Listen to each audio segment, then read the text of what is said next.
Hi everyone, welcome. My name is Allison Bonjour Bodenheimer. à toutes et à tous, je m'appelle Alison Bodenheimer. Je suis conseillère technique en matière de planification familiale avec Afashi 360 et d'autres projets.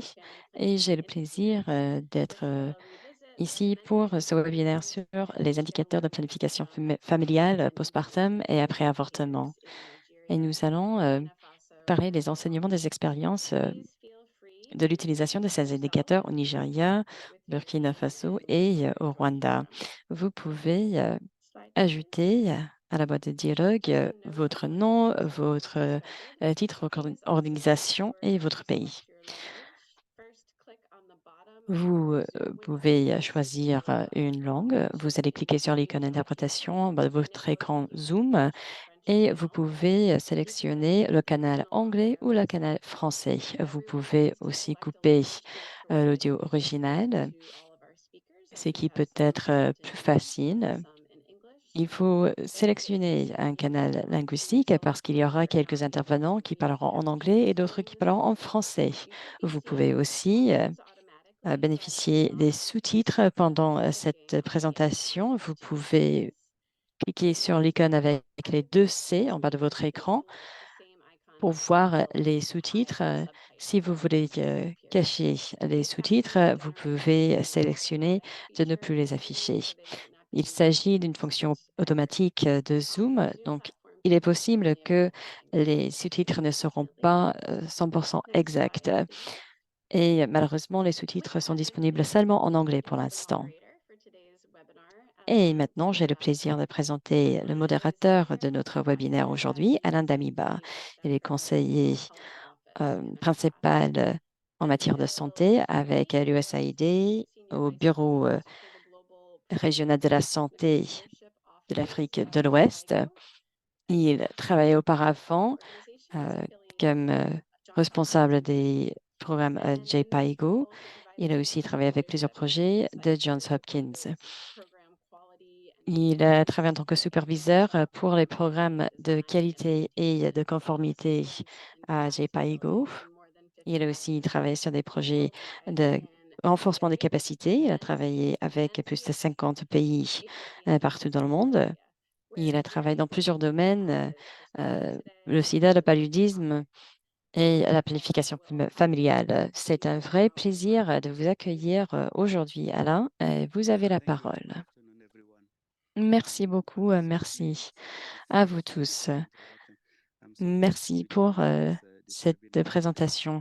Je This suis is ravie uh, d'être ici pour ce webinaire aujourd'hui. C'est un sujet très especially important for pour nous tous, West Africa. mais surtout pour So, l'Afrique de to l'Ouest. give a little bit of context, I think there is a Pour process or dresser le criteria that tableau, have been developed nous avons for us to élaboré certains identify critères afin d'identifier practices des and pratiques ou des some of interventions those, à fort to impact. remind everyone, some of those Et je tiens areas that à vous rappeler it has to be measurable, que it has to be evidence ces based, pratiques doivent it has être to be something that mesurables, can be basées sur des proven données as probantes. impact. Some of Cela those, devrait démontrer and it also des has to have incidences replicability and et il scalability. faut aussi que ce soit It can also be reproductible, efficient for use transposable et when reference modulable. settings, and it has to also Nous be pouvons les sustainable utiliser dans plusieurs contextes by et countries as bien well. sûr, il faut un certain Replicability is rapport very crucial. coefficacité So pour ces that's what pays. postpartum family planning or Voilà pourquoi post-abortion la planning planification familiale using those après criteria avortement is et very la important planification familiale for ideal postpartum practices. So ont following été sélectionnés consensus pour la mise en and œuvre de ces interventions à forte incidence. unity around immediate postpartum and post-abortion family planning Nous avons travaillé avec on providing notre communauté customized counseling afin de services mettre un accent sur and facility-based la care prestation des services de contraception prior to discharge. juste après So l'accouchement, d'avant et basically, d'adoption d'une méthode indicators avant were le developed and congé médical. diagnosed back in 2017. En They were developed by 2017, FP 2020 at that time, nous avons travaillé avec FP 2020 and the use of those indicators et les has pays ont proven accepté efficacy. d'utiliser ces indicateurs afin de suivre les progrès. 6 years later, we are here 6 today années plus elaborating tard, on nous sommes postpartum ici family planning aujourd'hui. Nous and avons using connu de grands progrès family dans le domaine dans notre région, mais en général, nous savons qu'il nous reste beaucoup de travail à faire. Quand nous pensons aux objectifs du partenariat Ouagadougou et des ODD, nous savons que nous avons pris du retard pour plusieurs raisons. Des contextes difficiles, l'élaboration des politiques, des protocoles et des normes, par exemple. Mais il existe de grandes possibilités dans notre région parce que nous sommes en train d'élaborer de nouvelles politiques en planification familiale. Nous avons de plus les outils comme le DHIS2 et nous pouvons aussi améliorer nos approches au niveau de la communauté. Tout cela nous aidera à faire des progrès vers ces objectifs. Aujourd'hui, nous allons parler des expériences des 3 pays, le Burkina Faso, le Nigeria et le Rwanda. Et nous pouvons tirer des enseignements de leurs efforts de suivi des indicateurs dans les activités de planification familiale postpartum et planification familiale après avortement. Et avant de passer la parole à nos panélistes, je vais demander à Youssouf Nourou, qui est le conseiller de plaidoyer le pôle de l'Afrique de l'Ouest central et du Nord, de parler de ces indicateurs et de l'élaboration de ces indicateurs. Quel était le souhait que nous avons conçu de ces indicateurs? Youssouf, vous avez la parole.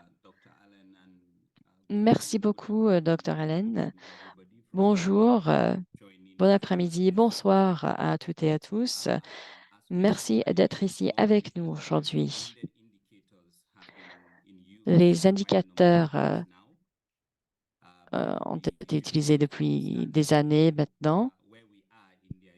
Et donc, je suis là pour vous parler d'où nous nous trouvons aujourd'hui quand il s'agit de l'utilisation de ces indicateurs au niveau mondial.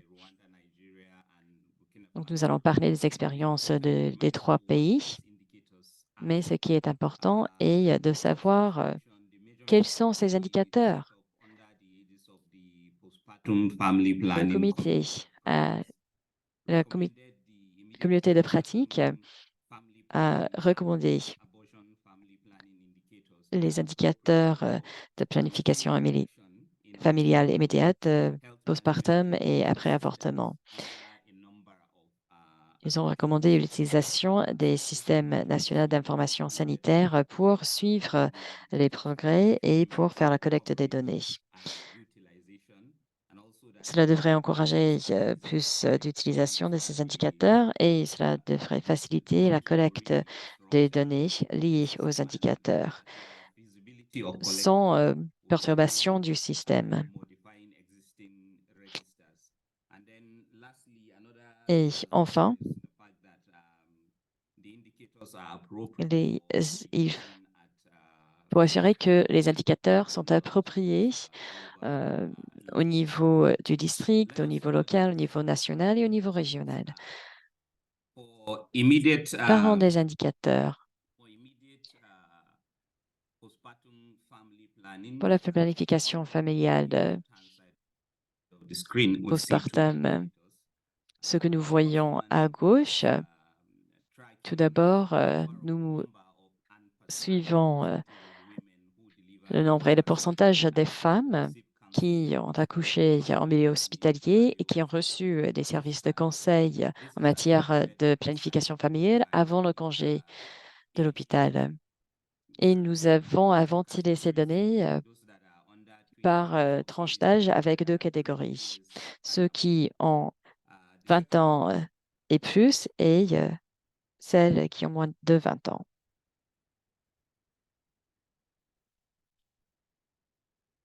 L'interprète n'entend plus l'orateur.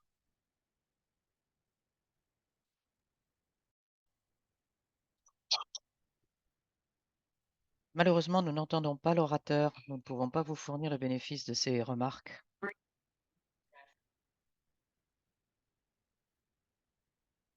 Sorry, I went off for a while. The network is a little bit. Pardon, nous dit l'orateur, a un petit problème de réseau à son niveau. Permettez-moi de continuer. Le deuxième indicateur concerne le nombre ou le pourcentage de femmes qui accouchent dans une installation médicalisée et commencent ou partent avec une méthode de contraception moderne avant de quitter l'hôpital. Tout est ventilé par catégorie de méthode et par groupe d'âge, moins de 20 ans et plus, 20 ans et plus. They also provide a snapshot into performance of Ceci n'est pas forcément intégré dans les programmes de planification familiale postpartum ou après avortement. Comme vous pouvez le voir, nous avons les indicateurs pour les indicateurs optiques et pour les indicateurs basés sur les services de conseil psychologique. Ceci est particulièrement important dans les cas où il y a des taux de naissance élevés chez les adolescentes et l'idée est de s'assurer que l'on ne se concentre pas sur une seule méthode. Les indicateurs des deux séries peuvent vérifier la qualité des services et l'égalité d'accès aux méthodes, en particulier pour les adolescentes. Pour ce qui est des services de planification familiale après avortement, les clientes qui bénéficient de services de conseil et reçoivent une méthode de contraception dans le cadre des soins après avortement choisissent généralement de quitter le centre médical avec une méthode de planification familiale. Jusqu'à présent, il y a deux indicateurs qui sont utilisés. Le premier concerne le pourcentage de clientes après avortement qui ont bénéficié de services de conseil en matière de méthode de planification familiale ventilés par groupe d'âge pour les femmes qui ont soit moins de 20 ans, soit 20 ans et plus. Et le deuxième indicateur est le pourcentage de clientes après avortement qui quittent l'installation médicale avec un contraceptif moderne, encore une fois, la ventilation comme dans le cas précédent. Pour les indicateurs optiques pour la planification familiale postpartum immédiate, la ventilation, disais-je, se fait par catégorie de méthode et groupe d'âge, moins de 20 ans contre 20 ans et plus. Il est important de souligner que l'intégration de l'ensemble de ces indicateurs dans les informations de santé, les informations des systèmes de gestion de santé, le suivi des progrès contribuera à prendre de meilleures décisions en termes de planification familiale postpartum immédiat et la planification familiale après avortement et d'apporter des rectifications de trajectoire en fonction de ce qui est réalisé au niveau des efforts de planification familiale après avortement. Je vous remercie de votre attention. Thank you, Youssouf. Merci infiniment, Youssouf, de ces remarques liminaires fort intéressantes. J'aimerais savoir si nos collègues du Rwanda nous ont rejoints. Est-ce que le docteur Régis est avec nous? Merci au modérateur. Allô, voilà. Nous semblons avoir quelques difficultés de connexion. Le docteur Régis est en réunion, mais je vais faire la présentation en son nom. Je travaille pour le FNUAP en tant que partenaire dans le domaine de la planification familiale et dans d'autres secteurs relevant de la santé sexuelle et reproductive. Je vous remercie. Nous sommes ravis que vous ayez pris le relais pour nous faire part de l'expérience du Rwanda. Dites-nous, si vous le voulez bien, comment le Rwanda traite de la planification familiale postpartum et après avortement au Rwanda. Et dites-nous comment vous avez mis en place des séries de mesures, ce que vous avez en cours et comment ces activités ont été intégrées dans vos systèmes d'information et de gestion de santé. Je vous remercie.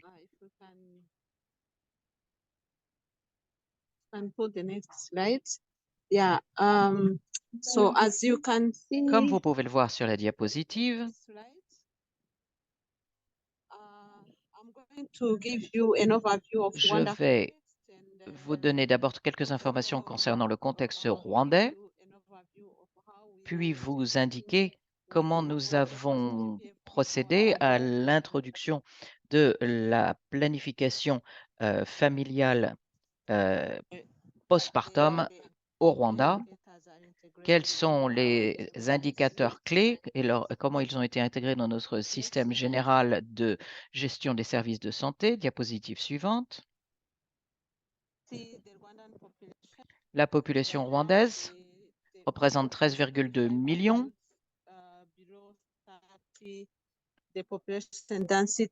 Plus de 65% de la population a moins de 30 ans. La densité de population est de 503 personnes par kilomètre carré. Le taux de croissance démographique est de 2,3% et le taux de fécondité est de 3,6%. Diapositive suivante. Pour ce qui est de notre travail en termes de PPFP, vous pouvez voir à l'écran ce que nous avons fait dans le pays. Je vais me concentrer avant tout sur la partie 2011-2014, lorsque nous avons lancé un projet pilote de dispositif intra-utérin postpartum. Et lorsque les nouvelles informations médicales ont pu être diffusées et intégrées, le gouvernement et les services de santé au Rwanda ont pu adapter les nouveaux systèmes aux critères existants dans le contexte rwandais et nous avons commencé à aligner les critères avec les manuels de formation à la planification familiale qui ont été révisés et ont permis notamment de déterminer, d'affiner la détermination des critères de sélection. Dans notre nouveau plan stratégique, élaboré en 2018, nous avons procédé à une révision de la politique concernant la santé maternelle et infantile et les indicateurs standards pour la planification familiale, avec une intensification des efforts de planification familiale postpartum dans le cadre de l'engagement national, et les indicateurs de la planification familiale postpartum ont été envisagés pour intégration au niveau du système de gestion des programmes de santé. L'interprète s'excuse, nous avons du mal à entendre l'orateur qui semble avoir des petits problèmes de connexion.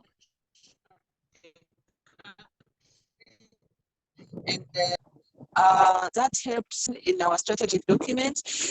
PPFP is Ceci est donc intégré au niveau de notre système de gestion des indicateurs de santé et au niveau du plan stratégique.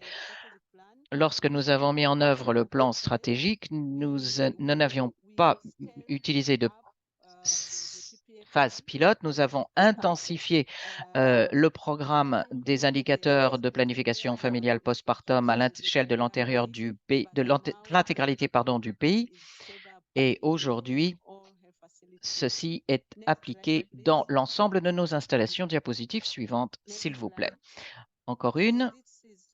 Voici qui vous explique comment le PFPP a été identifié et mis à l'échelle au niveau du pays, avec les pourcentages correspondant au nombre d'interventions dans chaque catégorie.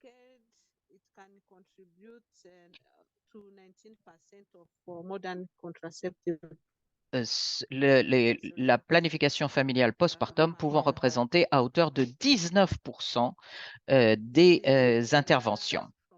C'est le résultat de la modélisation des objectifs de planification qui ont été réalisés et élaborés avant l'élaboration du plan stratégique en matière de santé sexuelle et reproductive des adolescentes.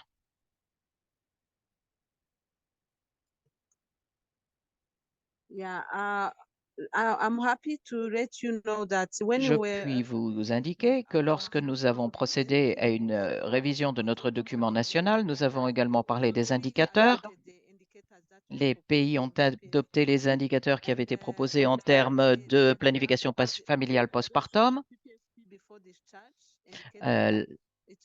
L'approche fondée sur la planification familiale postpartum s'est révélée une intervention efficace pour réaliser les objectifs de planification familiale.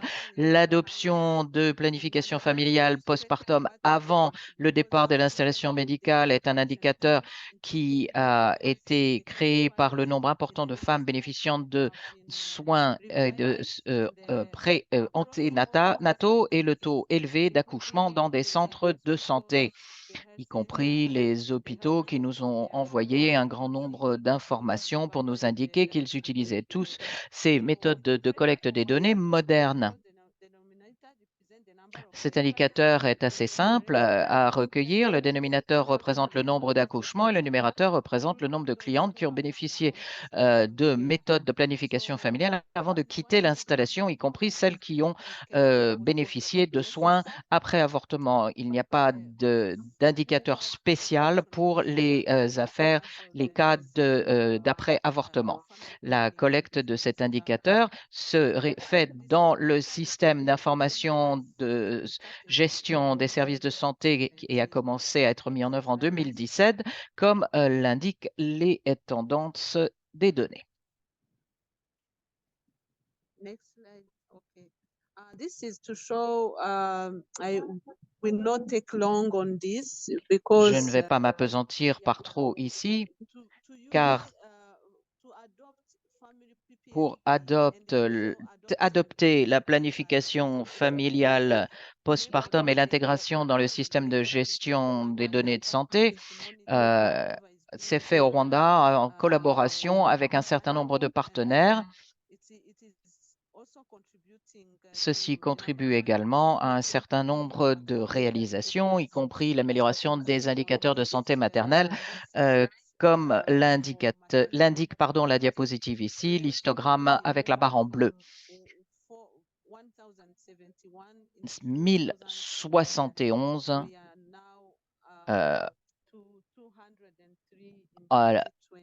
à l'époque, en 2000, et maintenant nous sommes en un chiffre encore plus élevé. J'aimerais par ailleurs vous faire part d'un certain nombre de moteurs de la planification familiale postpartum pour que nous puissions atteindre nos objectifs. La volonté politique demeure l'un des moteurs principaux des efforts. Le gouvernement du Rwanda a assumé un rôle de chef de file ici et c'est bien approprié à tous les niveaux, du niveau central au niveau de la production des données probantes, l'élaboration des politiques et du plan stratégique et également l'adoption des indicateurs de planification familiale postpartum, ce qui n'était pas là au départ dans nos efforts. Autre moteur essentiel c'est l'objectif de politique fondé sur les éléments probants pour les objectifs de la planification familiale et de la planification familiale postpartum, qui est l'un des principaux indicateurs de santé pour le Rwanda et qui explique pourquoi nous devrions envisager la planification familiale postpartum comme étant une intervention de santé absolument fondamentale et combien elle est utile pour assurer le suivi des progrès. Les engagements des différents partenaires sont également essentiels en travaillant en partenariat avec le gouvernement pour appuyer le développement des capacités de tout un chacun. C'est un instrument qui est utilisé pour la collecte des données pour le système de gestion de santé et un mécanisme de supervision. En effet, sur une base mensuelle, nous produisons des rapports et nous nous réunissons en groupe de travail pour assurer la surveillance et l'observation des tendances. Je puis vous dire en outre qu'il existe un groupe WhatsApp pour l'ensemble des services de planification familiale immédiat et intégré.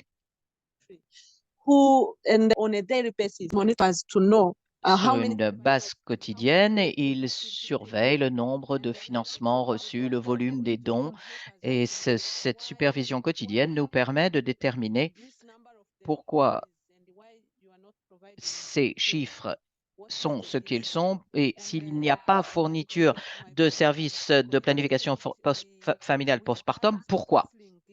Les services de conseil psychologique, notamment, ont dû être modifiés dans le cas d'une installation, ce qui permet de déterminer combien de femmes ont pu bénéficier de ces méthodes de planification familiale. Voici donc qui vous indique comment le système de planification familiale postpartum a été fait au niveau des installations médicales.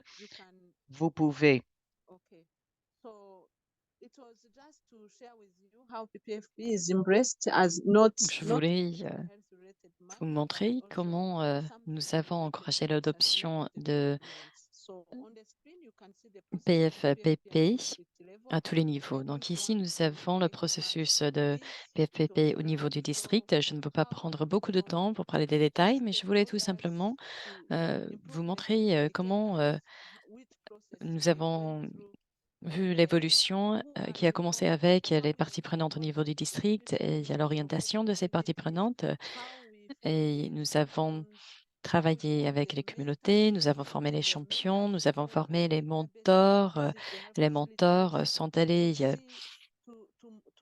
aux formations sanitaires régulièrement pour aider avec le renforcement des capacités des agents de santé. Et avec cela, nous avons constaté une amélioration des indicateurs. Diapositive suivante. Comme je l'ai dit, nous avons commencé en 2017. Voilà où nous avons intégré l'utilisation des indicateurs. Avec ces graphiques, nous pouvons voir que nous avons passé de 48 à 50. Et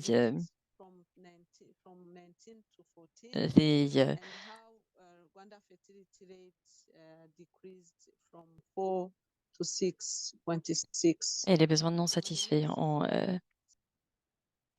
été réduits par beaucoup. Diapositive suivante. L'utilisation des méthodes modernes dans des segments de la population. En 2014,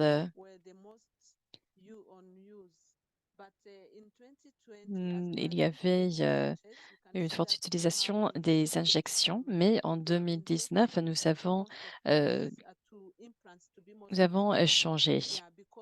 Il y avait moins d'injections et on a utilisé plus d'implants parce que les implants sont des méthodes de longue durée et qui peuvent être utilisées dans la période postpartum. Donc, voilà l'utilisation médiate postpartum par mois. Et avant de parler des défis, ici, un graphique qui nous montre le changement. En 2017, nous étions à 17% et en 2022-2023, nous sommes arrivés à 67% d'utilisation des PFPP. Le gouvernement a pris en charge cette évolution et a servi de chef de file.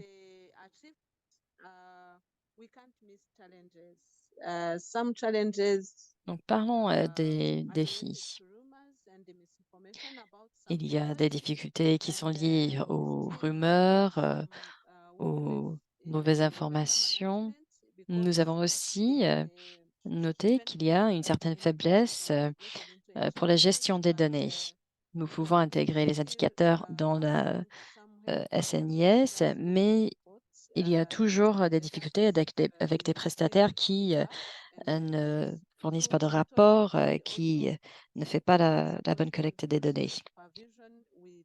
Il y a aussi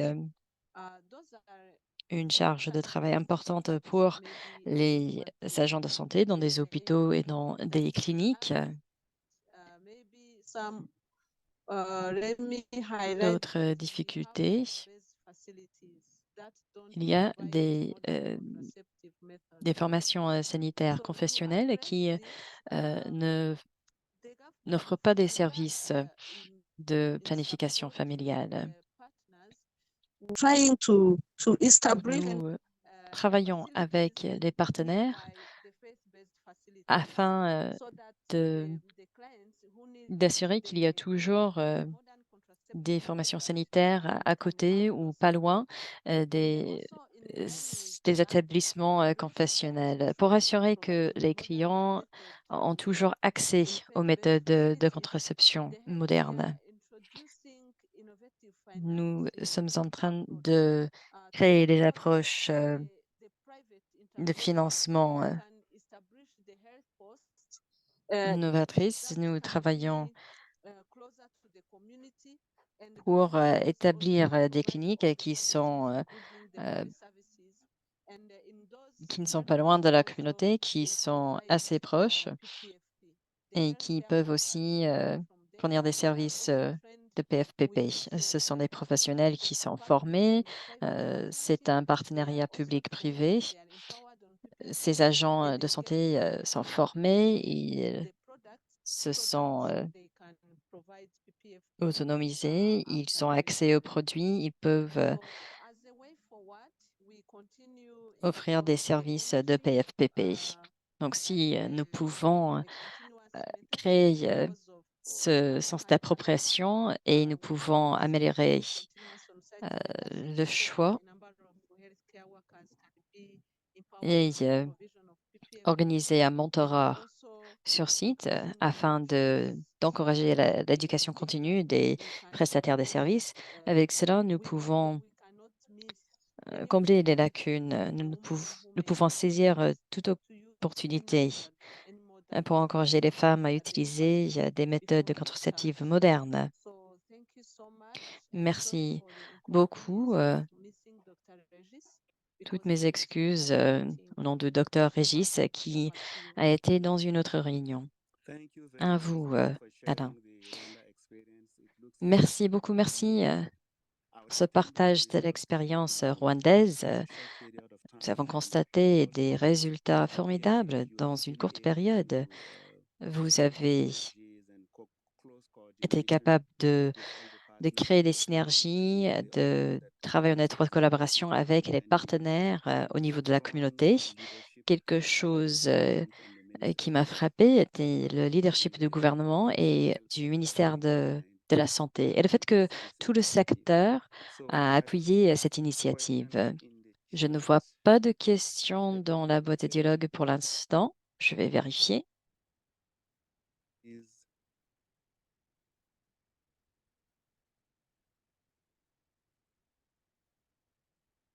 Do you still hear me? Yeah. My question Vous to you, m'entendez toujours? what was the role of the Voilà ma community question. workers Quel for était le rôle the des rollout? agents de santé communautaire dans ce programme? Merci beaucoup. Oui, peut-être que je n'en ai pas parlé, mais ces agents de santé à base communautaire ont fait un travail de sensibilisation au niveau de la collectivité. Ils ont aussi fait du suivi avec les femmes enceintes. Il y avait plusieurs agents de santé à base communautaire à chaque unité. Et donc, nous avons élaboré un modèle. Nous avons présenté le programme et après, ces agents se sont sentis responsables. Ils avaient les compétences nécessaires. Ces agents de santé sont formés pour parler de chaque méthode. Ils font le travail de sensibilisation au niveau communautaire, mais ils travaillent aussi pour fournir des services de conseil aux femmes enceintes. Et après, ces agents continuent à faire ce travail de sensibilisation, à travailler avec des familles afin d'assurer que les femmes adoptent une méthode moderne avant le congé de l'hôpital. Ils travaillent aussi afin d'assurer que la femme reçoit des services après la sortie de l'hôpital. Ils font du suivi avec les femmes ainsi que les familles pour être sûr que la femme vient à tous ces rendez-vous. Un rôle, le travail de sensibilisation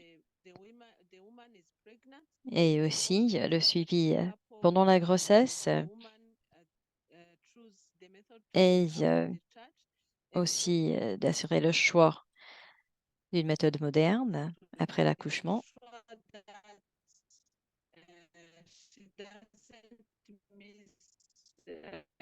L'oratrice a des problèmes techniques, des problèmes de connexion.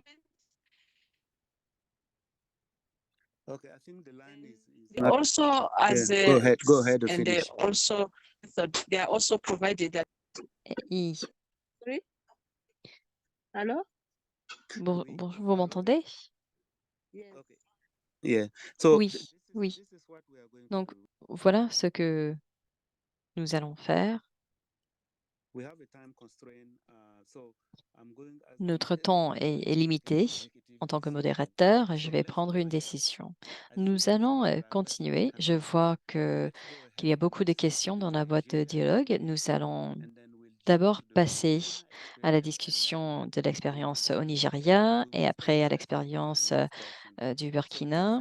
Et enfin, nous allons avoir une séance questions-réponses. Donc, vous pouvez continuer à envoyer vos questions dans le chat, mais nous allons d'abord écouter les présentations du Nigeria, du Burkina, parce que je veux assurer que nous avons le temps pour tous les trois. Prochaine présentation, l'expérience nigériane. Et notre intervenant sera Dr. Olofunke Fasawe, qui travaille au Clinton Health Access Initiative.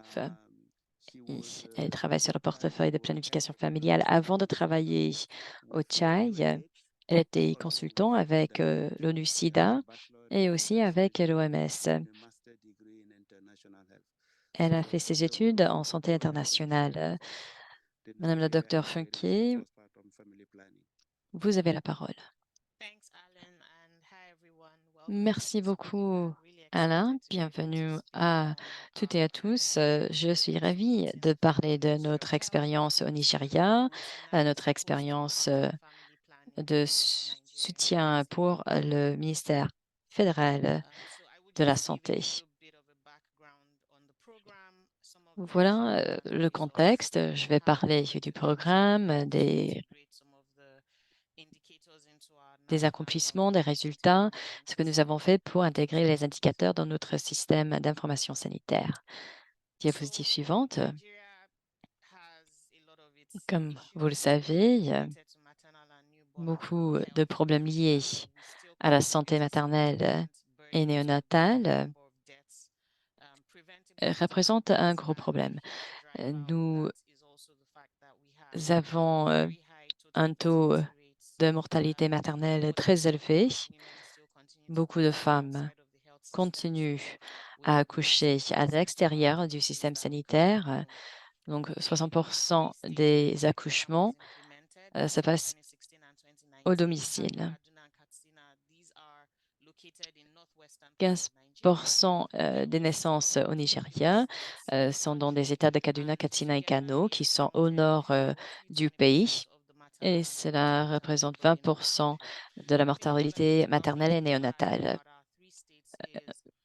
Autre élément important, en moyenne, la proportion des accouchements à domicile était 80%.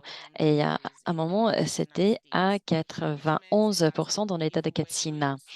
Donc, ce qui veut dire, si nous allons travailler avec le gouvernement de l'État afin de profiter de la période postpartum pour fournir des services de planification familiale, pour offrir des choix, il fallait aussi travailler avec les influenceurs dans la communauté, les chefs coutumiers, et aussi de renforcer les liens entre les services sanitaires au niveau de la communauté et les services dans les formations sanitaires, y compris les services d'implants et de DIU. L'objectif clé était d'améliorer ou d'augmenter le nombre de points d'accès. Il y avait très peu de formations sanitaires dans ces trois États qui offraient des services de services contraceptifs après l'accouchement. Nous avons travaillé avec 1400 agents de santé afin de les former pour l'insertion des DIU. Nous avons récemment mis à jour nos directives, les lignes directrices pour utiliser les implants et l'insertion des implants. Enfin, nous avons mis un accent très important sur l'atteinte des femmes qui ont besoin des soins de santé et d'essayer de les suivre pour encourager l'accouchement en milieu hospitalier afin d'assurer l'offre des services de planification familiale. En fin de parcours, certains des succès les plus remarquables concernaient avant tout la détermination de savoir si l'on pouvait fournir les services nécessaires aux femmes ayant bénéficié de services de conseil psychologique. Il a été nécessaire de renforcer les liens entre les points de service intégrés. Un grand nombre d'entre nous le savent. Un nombre important des installations dans notre région du monde ont des services avant tout organisés de manière verticale. Nous avons créé au niveau des centres de santé un point de contact, un lien entre le point de contact au niveau de l'installation médicale, la fourniture des services de conseil et la transmission pour avoir les services reçus. Il a fallu faire un travail considérable pour s'assurer que les produits soient disponibles, garantir la disponibilité des produits, équipements et biens de consommation clés et intégrer la planification familiale postpartum dans les lignes directrices et les protocoles pour les agents du service de santé. Il a fallu remettre à jour les directives de tout un chacun. Ensuite, il y a eu l'objectif 2 que nous avons fait avec les travailleurs du secteur de la santé de nature traditionnelle. Plus de 50% des accouchements qui se produisent dans les foyers bénéficient du soutien d'accoucheuses traditionnelles. Et là encore, ce sont des gens en qui les femmes ont confiance dans les communautés. Les femmes se remettent beaucoup à elles au niveau de leur village et il fallait renforcer les connaissances de ces accoucheuses traditionnelles pour qu'elles disposent des données concernant les nouveaux services, savoir comment bénéficier de soins après avortement ou des médicaments dont elles pourraient avoir besoin. On a pu voir le nombre d'insertions de DIU dans le cadre de ce programme. 25% ont été accordés à des femmes qui ont accouché à la maison, mais qui ont été accompagnées au centre de santé pour pouvoir recevoir la méthode de contraception de leur choix par l'accoucheuse traditionnelle. À l'époque, il n'y avait pas de données de routine, donc nous n'avions pas un système qui nous permettait d'assurer le suivi des activités de planification familiale postpartum. Il a fallu donc mettre en place des outils spécifiques pour chaque programme. Nous avons travaillé avec les différentes agences du gouvernement pour mettre en place ces services. Nous avons identifié beaucoup d'indicateurs qui nous ont permis d'assurer un suivi attentif des systèmes d'aiguillage accordés aux femmes, combien d'entre elles recevaient les services de leur choix. C'est un simple exemple de certains des indicateurs de programme que nous avons rassemblés et en essayant bien entendu de déterminer également le nombre de personnes ayant accouché dans les installations médicales et bénéficié d'une méthode de contraception de leur choix avant de partir. Un instantané de nos résultats sur cette période, nous avons enregistré plus de 55 000 insertions de DIU dans le cadre de la planification familiale post-accouchement entre novembre 2016 et avril 2019. 25% concernaient des accouchements à domicile. Vous pouvez le voir sur la diapositive suivante. Plus de 80 000 insertions d'implants pendant cette même période postpartum, 48 heures. Un grand nombre de femmes étaient des femmes qui avaient accouché à la maison, 34%, et qui avaient été aiguillées vers les services de santé. C'est l'une des stratégies pour s'assurer que les méthodes qui ont bénéficié de conseils psychologiques grâce au système d'aiguillage faisant fond sur le programme qui avait été mis en place au préalable dans le cadre des services de santé maternelle et néonatale. Nous avons en plus eu l'assistance du syndicat des transporteurs qui s'est assuré que les femmes pouvaient être accompagnées jusqu'à une installation médicale, non pas seulement les femmes qui ont rencontré des problèmes au niveau de l'accouchement, mais aussi toutes celles qui voulaient obtenir des services de planification familiale, mais aussi des services de vaccination et autres pour s'assurer que les nouvelles mamans et les bébés puissent recevoir les vaccins nécessaires dans le cadre des services de planification familiale postpartum. Vers la fin de notre programme, nous travaillons en étroite collaboration avec le ministère fédéral de la Santé sur la base de notre expérience, des enseignements tirés de ces opérations dans 3 États et en faisant fond sur le travail qui avait déjà été fait, qui continue à être fait par les communautés de pratique pour déterminer ces indicateurs.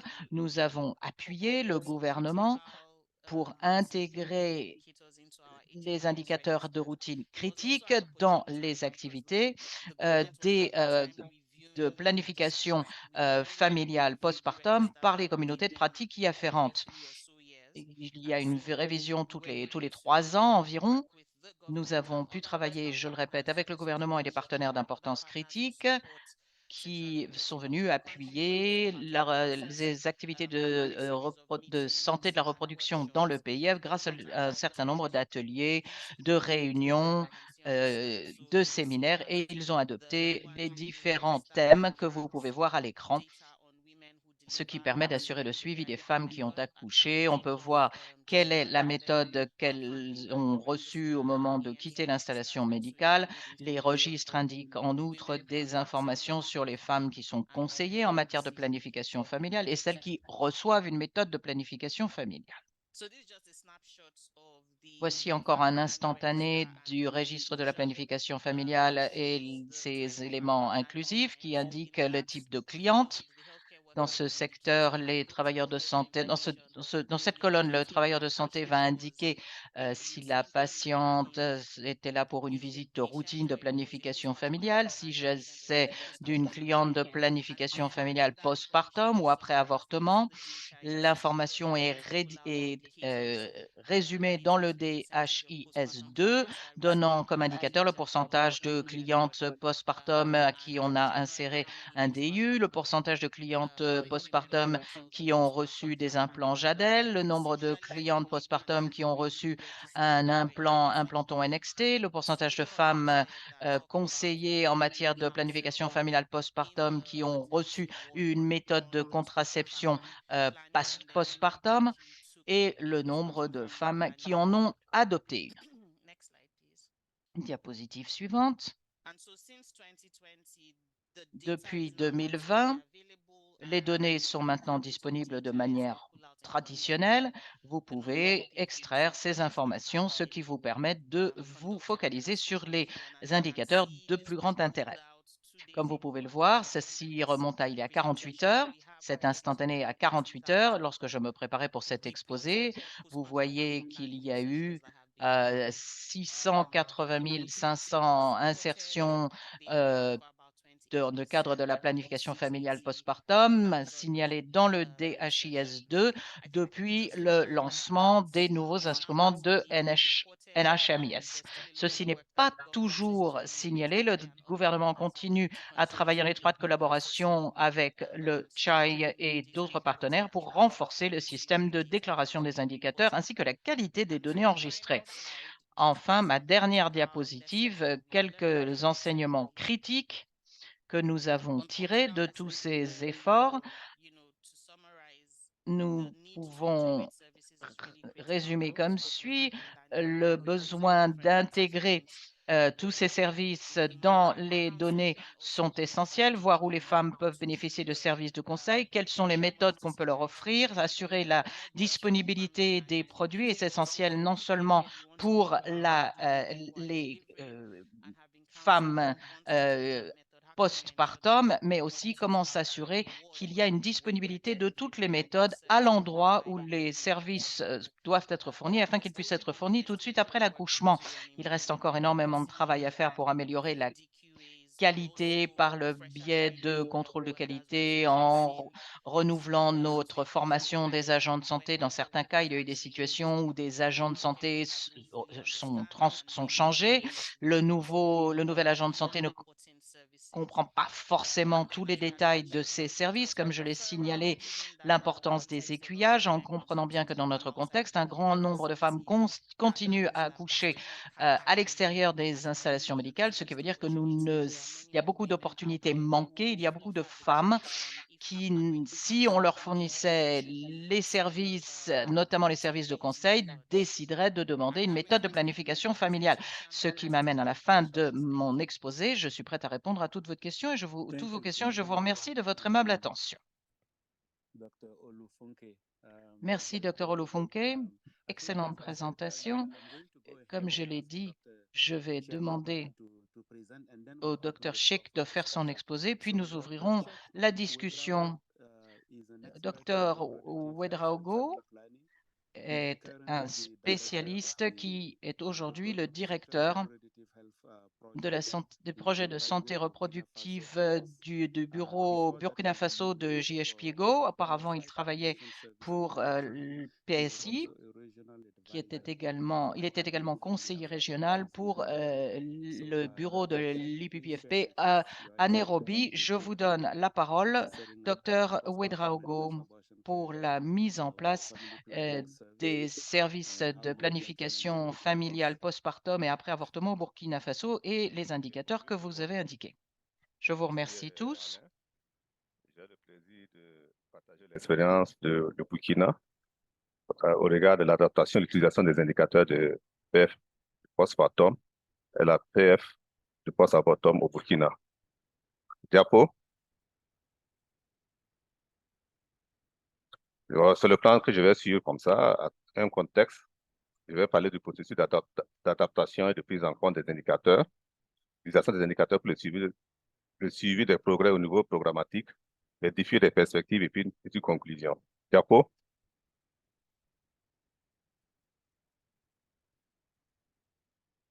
Diapo.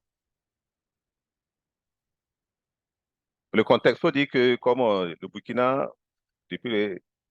depuis des années, a adopté la planification familiale comme faisant partie du paquet minimum de services à offrir au niveau des points de prestation de services, au niveau de formation sanitaire.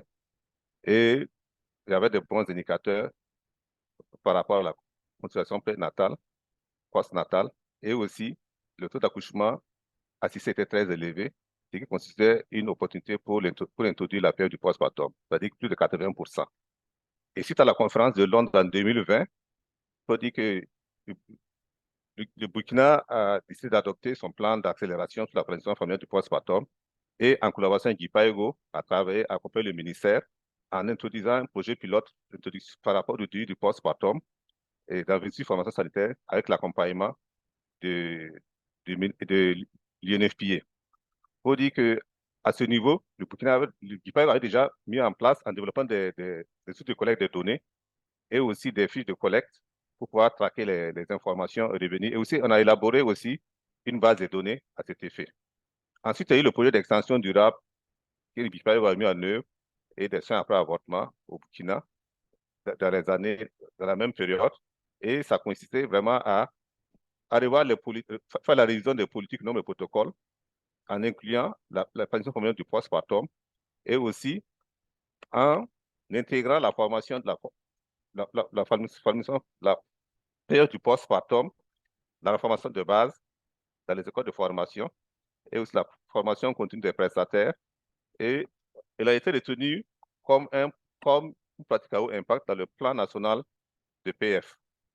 Il y a aussi le projet aussi à travers le renforcement de l'offre des services dans la formation sanitaire. Et pour ce qui concerne l'intégration, elle a eu des indicateurs, elle a eu lieu en 2006 pour la PF du postpartum et pour les soins après avortement et de la PF du post-avortement en 2019. Diapo.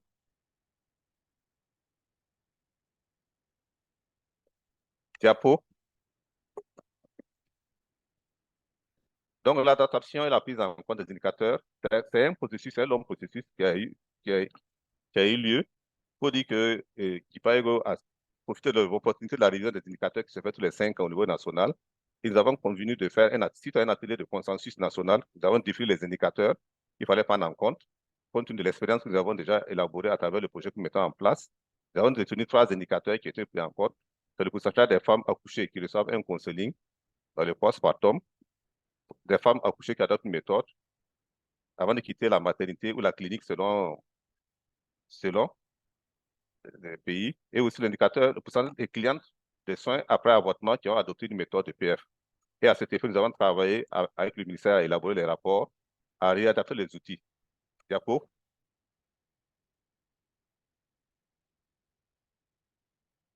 Donc voilà la méthodologie, le processus d'intégration des indicateurs dans le système national d'information sanitaire s'est passé sur une période selon 10 étapes.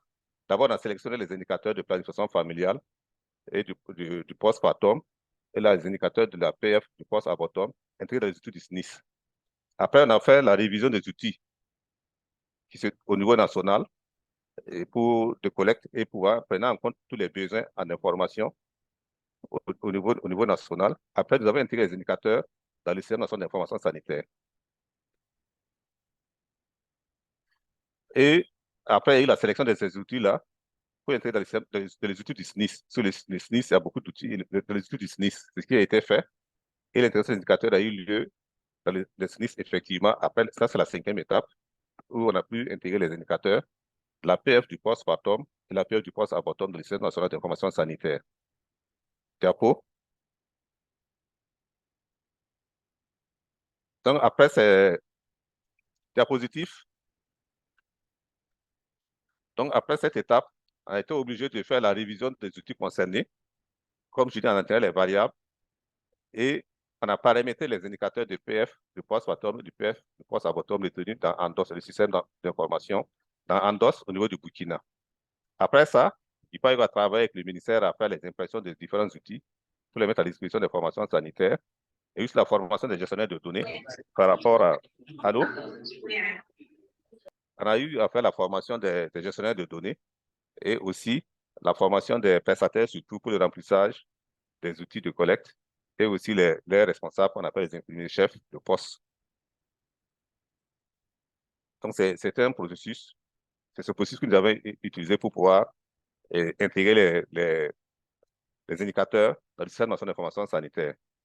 Pour dire que c'était un processus participatif avec tous les acteurs, avec la direction des services sanitaires, la direction de la santé de la mère et de l'enfant, les autres partenaires ONG travaillant dans le domaine de la PF du postpartum. Suivant. Diapo. Comment nous avons utilisé ces indicateurs pour faire le suivi? C'est-à-dire que nous avons mis en place avec les responsables des districts sanitaires et des formations sanitaires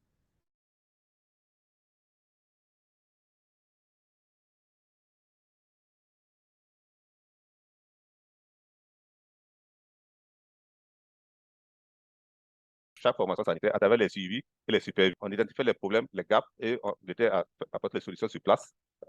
On a aussi, ça se faisait aussi au niveau des rapports de progrès par région et les districts sanitaires à travers les revues et les validations des données. Une fois que les données sont faites La validation de données sont faites au niveau des districts. On fait des validations au niveau régional. Aussi pour pouvoir vraiment identifier les données aberrantes et les gaps et procéder maintenant à la saisie au niveau de la plateforme. Il faut dire aussi que, comme je le disais, au niveau du COPI, il y a un comité de pilotage qui fait la revue de chaque fois des plans de planification familiale élaborés par le Burkina, et de façon semestrielle. Et à chaque occasion, en tout cas, on fait le point par rapport à la distribution des produits, la circulation des produits. On fait le point aussi par rapport aux indicateurs. Et c'est une tribune aussi où on regarde toujours, on fait le point de ce qui a été fait.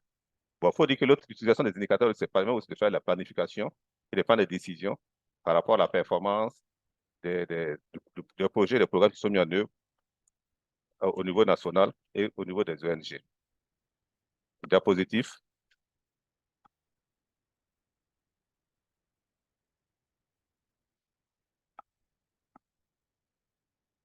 Donc, comme je le disais, par rapport à l'adaptation, on a aussi, comme je parle de la mise à jour des outils de collecte de données et de rapportage. Donc, il y avait un registre de counseling que nous avons élaboré. Il y avait le registre de PF, le registre d'accouchement, rapport d'acteur mensuel. Tous ces outils-là, ces outils-là ont été passés en revue en intégrant les variables dont nous venons de parler. Et après, il y a eu le paramétrage, comme j'avais déjà mentionné. Et il y a eu un tableau. On a aussi mis en place un tableau de bord qui permettait de faire le suivi des indicateurs, la période du postpartum et la période du postpartum dans le DHS2. Ça, c'est ce qui a été fait. Donc, ça, c'est un exemple de registre d'accouchement et de PF sur lesquels nous avons procédé au changement indiqué. L'introduction des variables que nous avons travaillé avec le ministère à intégrer. Diapo. Ça, c'est par rapport au projet que nous avons mis en place de 2016 à 2020, c'est cette statistique des services. Nous voyons que la proportion des femmes en postpartum ayant reçu une méthode c'est quand même acceptable pendant les 4 ans de mise en œuvre. Mais il y a une part importante des femmes qui ont adopté les méthodes de longue durée d'action, qui tournent autour de 20% en moyenne. Et on a mis en œuvre, et par rapport à ceux qui ont adopté une méthode, les accouchés qui ont reçu une méthode avant quelconque, c'est-à-dire toutes les méthodes confondues. Donc, vous voyez une part importante des méthodes de longue durée. C'est-à-dire qu'en fait, c'est toutes les méthodes qui sont concernées, mais on voulait aussi voir la part contributive des méthodes de longue durée à travers ces statistiques-là. Y compris la maman. Il faut dire que la période du postpartum, il y a la méthode maman aussi qui est prise en compte dans les statistiques. Suivant. Diapo. Bon, quelques défis, il faut dire que les défis, il y en a toujours beaucoup de défis. C'est comment maintenir la qualité des données à travers des audits réguliers des données. Et comme quelqu'un l'a dit, ça c'est le défi parce que beaucoup de prestataires, nous avons formé beaucoup de prestataires, mais avec les affectations, les affectations, il faut chaque fois de panne et former. Et à ce niveau, pour surmonter ce défi, nous avons intégré, comme je le disais au tout début, la formation, réintégrer la planification familiale du postpartum dans la formation de base. Pour nous, c'est pour permettre de surmonter ces défis-là et de pérenniser l'intervention au niveau national. Et au niveau des universités aussi, ça a été fait.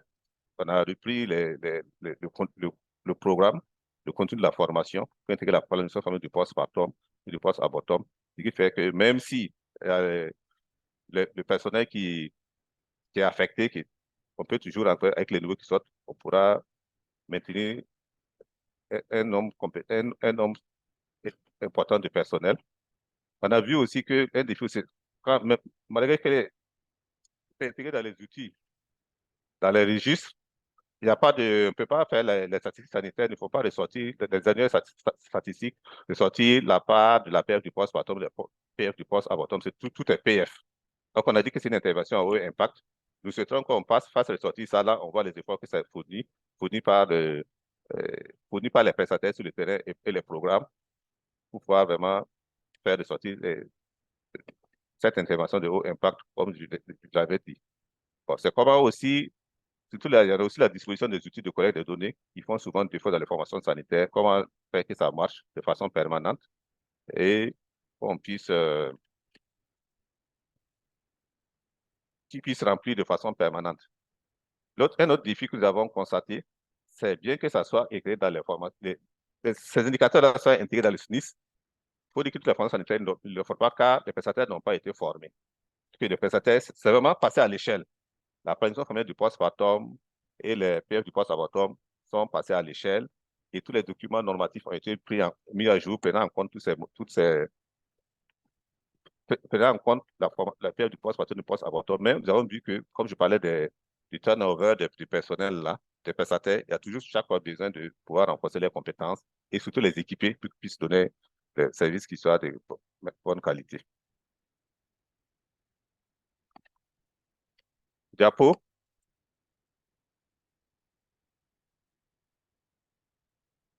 Diapo. Bon, comme perspective, c'est comment, pour maintenir la qualité de l'offre, comment mobiliser des ressources financières pour renforcer les compétences des prestataires pour l'offre effective, la PF du poste de formation sanitaire, comme je le disais tantôt. C'est comment que ça soit pérenne, pour la pérennisation, comment faire pour que ça puisse ça mobiliser les ressources toujours qu'il faut mettre en place. Il y a aussi l'amélioration continue de la collecte des données pour le SNIS et leur utilisation. Souvent, on collecte des données. Comment utiliser les données? C'est comment continuer à faire les ateliers de validation des données pour permettre de faire la revue, d'identifier les facteurs, les contraintes et aussi apporter des solutions. Et aussi, un des défis aussi, c'est comment renforcer le système de gestion électronique des données au niveau national. C'est-à-dire comment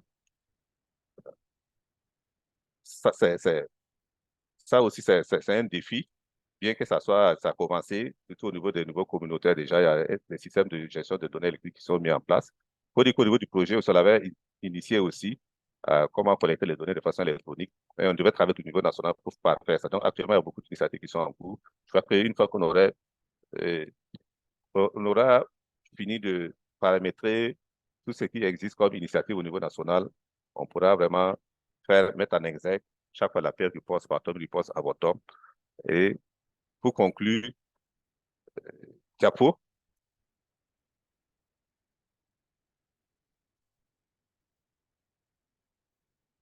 Il faut dire que l'intégration des indicateurs a permis de faire le suivi des indicateurs à tous les niveaux du système de santé. Et aussi, l'appropriation des indicateurs par les prestataires aussi a permis d'accroître l'offre de la PF et la prévalence contraceptive en général. Nous avons aussi remarqué que ça a permis de revitaliser l'utilisation du DEU, dispositif intra-utérin, qui était de 4% dans les zones à l'échelle du pays, et ça est passé jusqu'à plus de 10% dans les zones d'intervention du projet. Et aussi, on a remarqué qu'il y a une amélioration de la performance lors de la période du post-avortum. C'est-à-dire que les femmes qui accouchent, qui viennent pour les soins après avortement, repartent avec une méthode de contraceptive. Avant l'intervention, c'était pratiquement marginal, hein, et après un an d'exécution, on a pu atteindre 41% des femmes qui ressortent avec une méthode de PF quand elles sont venues pour la PF du post-avortum plutôt. Voilà brièvement ce que le Burkina a eu à faire, la démarche que le Burkina a entreprise pour pouvoir introduire les indicateurs dans le système national d'information sanitaire. Merci. Thank you, Dr. Check, for this very good Merci beaucoup, Dr. Check. Merci pour cette excellente présentation. Je pense qu'à mon avis, il était très important de raconter les expériences des 3 pays parce que ce sont ceux qui sont sur la ligne de front. Et c'est important de savoir quelles sont leurs expériences, quels sont les enseignements à tirer de leurs expériences, etc. Nous avons quelques minutes pour une séance questions-réponses. Je sais qu'il y a beaucoup de questions pour chaque intervenant. Donc, je vais demander à mes collègues ici, à Knowledge Success, de nous aider à demander aux intervenants à répondre à chaque question en utilisant le chat ou un document partagé sur Internet. Et comme ça, nous pouvons envoyer ces réponses à tous les participants. Les intervenants vont nous aider avec cela. Nous pouvons vous envoyer cela. Donc, nous allons commencer quand même avec quelques questions que j'ai vues dans la boîte de dialogue. Je vais commencer avec les questions pour Marie-Claire à Rwanda. Une question. Est-ce que le Rwanda peut parler un peu plus des détails des plans pour la planification familiale? Ce n'était pas clair. Quand vous avez parlé des services PF après avortement, postpartum, comment avez-vous tout ajouté au registre pour présenter un rapport plus tard? Je pense que c'était la question. Comment avez-vous combiné ces statistiques? Je pense que vous avez dit que ce sont des statistiques qui sont combinées en Rwanda. Are available in the labor and delivery rooms, because that's another issue that we've seen in a number of locations where it's very, very difficult to have family planning supplies and contrast commodities in the labor room or in the maternity area.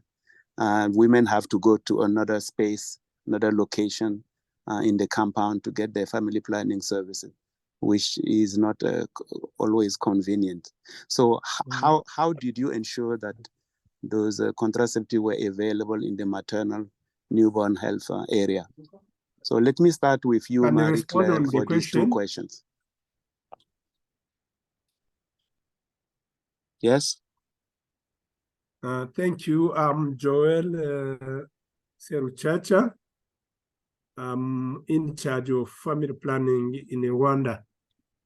The collection of data at the same time for the post-abortion and family plan and the postpartum family planning.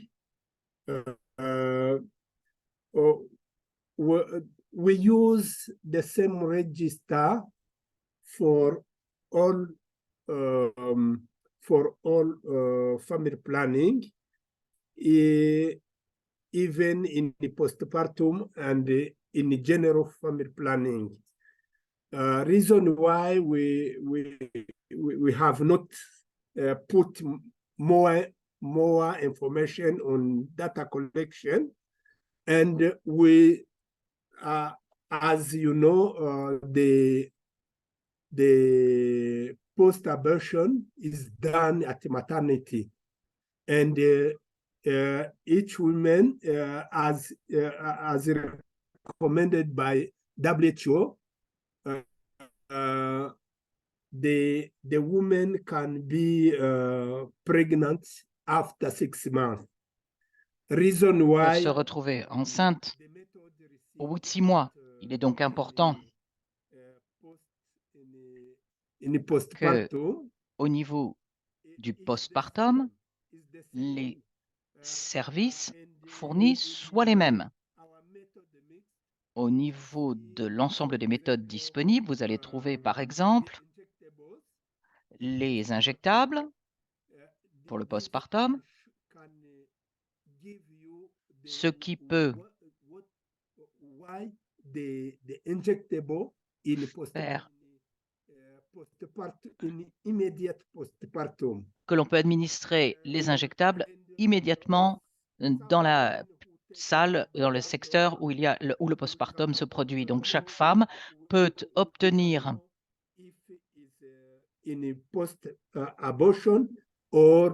les services, qu'il s'agisse d'une intervention postpartum ou après avortement.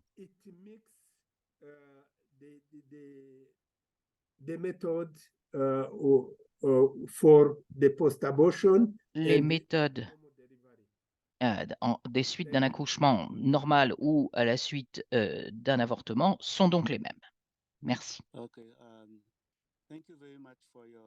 Je vous remercie de cette réponse. Je vais demander maintenant quelque chose à notre collègue du Nigeria. La question est la suivante. Pourquoi ne collecter les données sur ces services que dans le cadre du postpartum? Toutes les méthodes de contraception qui peuvent être attrayantes pour certaines utilisatrices, notamment le préservatif et autres, pourquoi ne pas les offrir également? Une autre question, veuillez nous expliquer comment vous faites face à la question de la culture lorsque les femmes ne veulent pas se rendre où que ce soit dans les 49 jours qui suivent la naissance. Docteur Funke, je vous remercie. Oui, pour ce qui concerne le programme, l'objectif était d'accroître l'utilisation des contraceptifs réversibles de longue durée pour les femmes en situation de postpartum.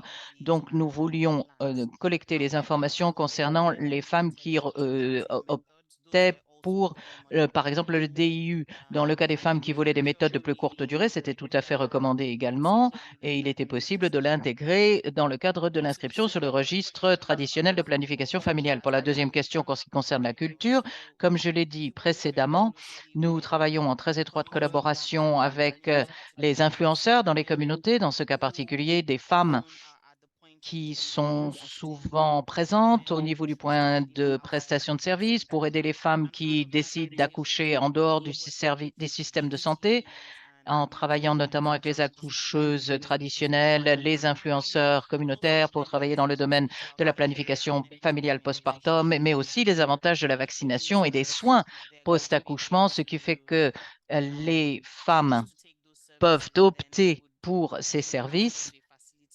Ça veut dire toutefois qu'elles doivent se rendre dans une installation dans les délais requis, soit pas les 40 jours imposés traditionnellement, où les femmes doivent rester chez elles 40 jours après l'accouchement. Ce n'est pas un système parfait, mais nous avons travaillé avec les influenceurs des communautés, mais il y a aussi un engagement important des hommes qui était essentiel pour qu'ils permettent de comprendre l'importance de ces services pour leurs épouses, leurs filles, ce qui était également important au niveau de l'engagement avec les dirigeants communautaires, les dirigeants religieux traditionnels pour les sensibiliser à l'importance pour les femmes d'avoir accès à ces services de bonheur. Autre obstacle, comment arriver jusqu'aux installations? Alors oui, on était préoccupé par la dimension traditionnelle, oui, mais il y a tant d'orientation, d'information, de sensibilisation qui se produisent dans nos communautés que ce n'était pas une question de convaincre les femmes d'envisager et d'adopter ces médicaments et ces soins dans les 40 jours après l'accouchement. C'était le grand défi, c'était pour qu'elles puissent arriver jusqu'au centre de santé. C'est la raison pour laquelle nous avons intégré un système d'aiguillage permettant aux femmes d'être reliées à des bénévoles acceptant de les transporter jusqu'aux installations médicales pour qu'elles puissent recevoir une méthode et rentrer chez elles pratiquement sans frais pour elles. Merci. Je vous remercie. Docteur Chic. Je vais lire la question en français. Docteur Cheikh, j'aimerais mieux comprendre le processus spécifique que vous avez suivi pour inclure les indicateurs de planification familiale après avortement dans le système d'information sanitaire.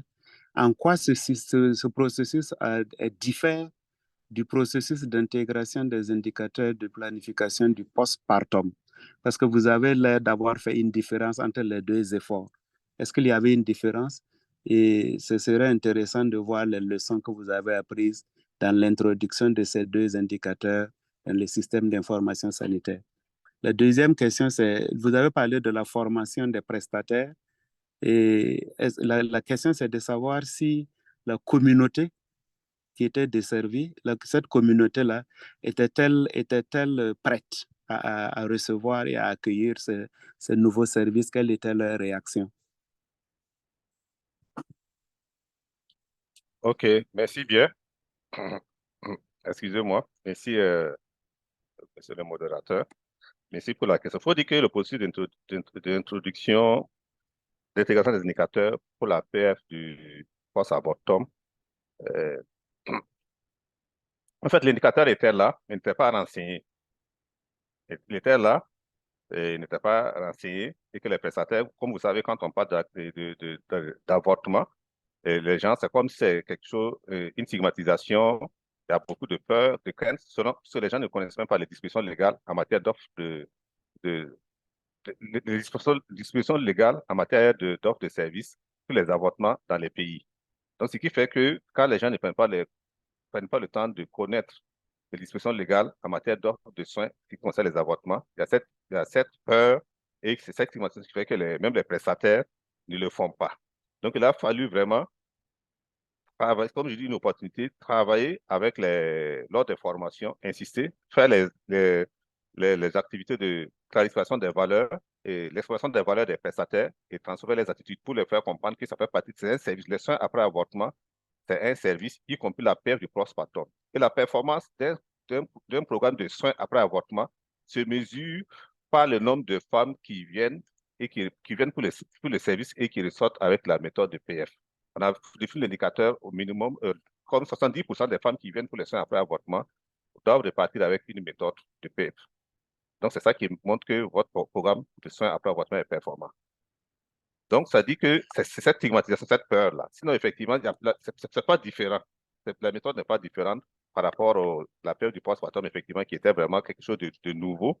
Puis, il fallait vraiment travailler d'abord à mettre les instruments, ce que GIPA a fait à son niveau. On a mis les registres, comme par rapport au projet pilote, on a mis des fiches de collecte. Et chaque mois, on était obligé de faire le suivi, le monitoring au niveau des prestataires et pouvoir avoir les indicateurs renseignés. On a mis aussi une base de données, comme je le disais, pour pouvoir formater et pouvoir faire. Mais pour les soins après avortement, ça n'a pas été aussi compliqué que c'est le même processus que nous avons adopté.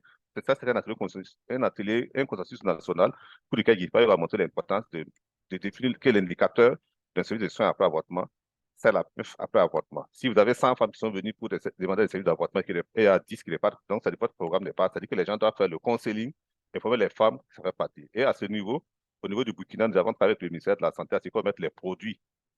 Et on a même écrit une directive au niveau des formations sanitaires pour qu'ils disponibles les produits au niveau des salles de procédure. Donc, la femme n'a pas besoin de venir, sortir à les payer revenir. Et donc, c'est ce que nous avons fait. Maintenant, par rapport à la deuxième question, quand on a formé les prestataires, ça dit qu'il y a des relais communautaires qui sont là, effectivement, les gens de santé communautaire, et sur lesquels il y a la sensibilisation ils ont un certain nombre on fait la sensibilisation, on fait la formation, et on les donne un paquet d'activités qui doivent dérouler. Donc, ils sont chargés de créer la demande au niveau communautaire, et au cours des CPN, au cours des consultations prénatales, on les explique, on les sensibilise sur la planification, le besoin d'adopter la planification familiale. Et dans les registres de consultation de CPN, la PF, il fait partie. Donc, c'est pour ça les communautés-là, on les explique l'importance qu'il faut avoir la PF pour l'espacement de naissance au niveau de la famille pour que vraiment que la maman même puisse se porter bien et qu'il y ait le couple soit harmonieux. Donc, c'est ce qui se fait. Donc, c'est les prestataires, les agents de santé communautaire qui font la création de la demande. Et au niveau des expériences sanitaires, les causeries qui font. Donc, voilà comment les femmes les communautés ont adhéré au programme, on travaille aussi à sensibiliser les leaders communautaires aussi dans ce sens. Pour ce qui concerne l'avortement, spécifiquement là-bas aussi, on a eu à faire des rencontres avec tous les parties prenantes, à savoir les religieux, les leaders d'opinion et tout le monde, pour qu'on puisse parler de l'offre des services de soins après avortement qui fait partie des services minimums comme service de santé, comme même plus que la PF. Merci. Merci, Dr. Cheikh. Je voudrais demander à Alison et à Aïssatou et les autres, est-ce qu'on a quelques minutes ou bien il faut conclure? Parce qu'il est déjà 14h28 en Afrique de l'Ouest. Donc, nous avons 2 minutes. Juste pour confirmer qu'il faut conclure ou si on peut prendre encore des questions.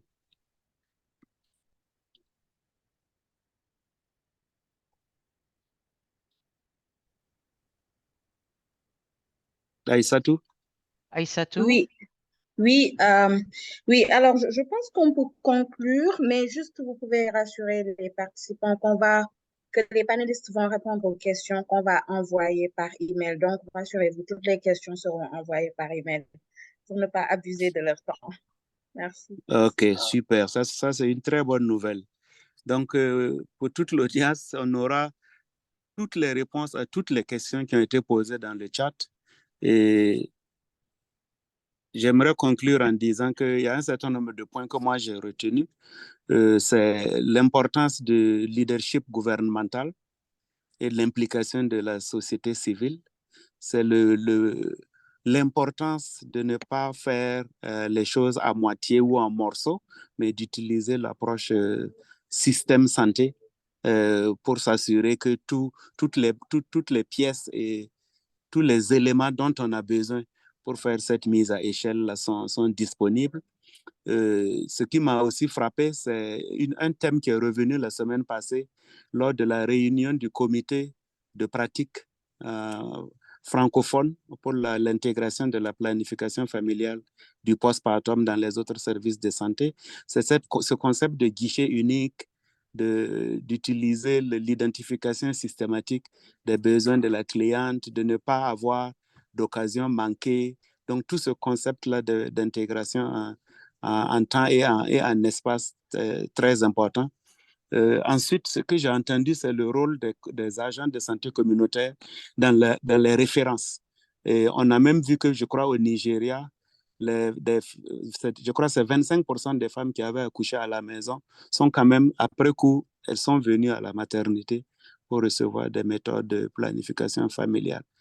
Donc, c'est très important qu'il y ait des liens depuis la communauté jusqu'au service de santé, jusqu'au district. L'autre chose que j'ai appris, c'est que quand il n'y a pas de produit, bien sûr, il n'y a pas de programme. Donc, c'est comment faire pour qu'on ait les produits dont on a besoin pour la planification familiale du postpartum et la planification familiale après avortement, pour qu'on ait ces produits-là à l'endroit qu'il faut, pour que les femmes n'aient pas à faire 5 ou 6 visites dans la même facilité, dans le même structure sanitaire pour avoir ce qu'elles veulent.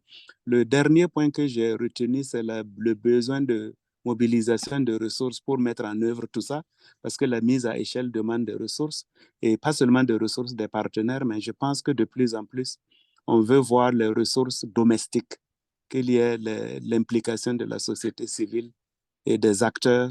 Je crois que c'est le Rwanda qui a parlé des acteurs du secteur privé qui se sont mis à aider avec certaines des innovations. Donc voilà un peu ce que j'ai retenu. On n'a pas beaucoup parlé du secteur privé. On n'a pas beaucoup parlé aussi des populations qui actuellement au Sahel sont des personnes déplacées internes ou parfois des réfugiés. On n'a pas beaucoup parlé des zones périurbaines qui actuellement sont un grand problème au niveau de la sous-région, parce que les milieux urbains et les milieux ruraux ont l'air d'avoir des services plus organisés que les zones périurbaines. Ensuite, le problème de définition, j'ai l'impression que suivant le pays dans lequel on est, parfois on parle de 6 semaines après l'accouchement, avant de quitter la maternité, 2 ans après l'accouchement, 1 an après l'accouchement. Donc là, nous sommes toujours en train de voir que les pays ont différents indicateurs et peut-être qu'à un certain moment, il faudra qu'on voit comment, si on veut tous mesurer le progrès ensemble, peut-être de voir comment on peut harmoniser tout ça, si possible. Le problème des accouchements, j'ai parlé de ça à la maison ou en tout cas dans les structures sanitaires, s'assurer que dans les 2 groupes, les services sont disponibles et aussi voir cet aspect d'intégration d'une manière large parfois, qui permet d'éviter les occasions manquées. Donc voilà un peu le résumé que je voulais faire. Merci à toutes et à tous d'avoir suivi. Malheureusement, comme toujours, on n'a pas assez de temps pour la discussion, mais je vous assure que ce n'est pas la dernière conversation. Nous allons avoir plusieurs sessions avant de nous rencontrer peut-être à la fin de 2023 et vers 2024 pour discuter spécifiquement au niveau régional de toutes ces questions. Donc, merci encore aux organisateurs. Merci d'avoir associé l'USAID et merci à vous d'avoir pris votre temps pour nous joindre cet après-midi. Au revoir. Au revoir. Merci, modérateur. Merci. Merci. Merci, modérateur. Merci.